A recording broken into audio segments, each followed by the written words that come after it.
Todd, he's not allowed to speak in the courtroom, in his own defense. Not allowed to speak. Does that increase the level of support that he gets? Because it's seen as unfair. 100%. I think he needs to ride that throughout this primary season and into the general, assuming he's the nominee. But we had Alina Habba on. You saw her in the pictures there, Trump's attorney. We had her on earlier this morning before she headed to court. And she made the following point, which I thought was astounding. There are certain limits within a closing argument, okay? You can't go beyond the evidence that was presented at trial. But I asked her point blank, if this is the closing argument that you are allowed to do and you are planning on doing, could Donald J. Trump deliver the exact same close based upon the judge's order? And she said, no. That's atrocious.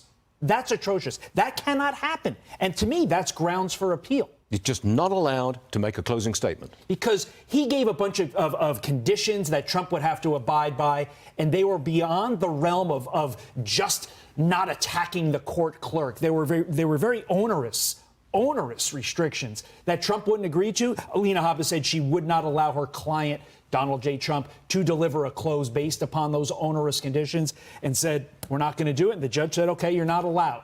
That's wrong.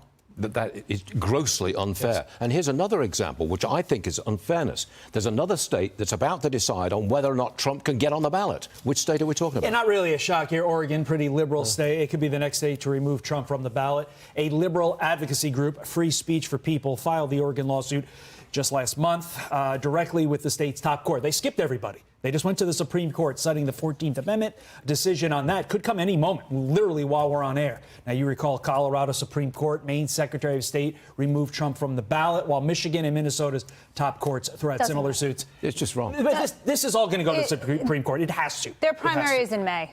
Yeah. Trump will have it wrapped up by then. But it doesn't matter. This is going to be decided by the Supreme Court in the coming weeks. It has to. Literally, the democracy threat. Democracy can't stand unless the Supreme Court addresses this and addresses it 9-0 for Trump going forward.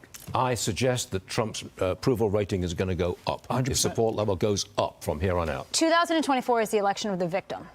Donald Trump is the victim in the eyes of many voters because of what's happening in the court cases, and many Democrats feel like victims because they're living under policies of New York, California, and D.C.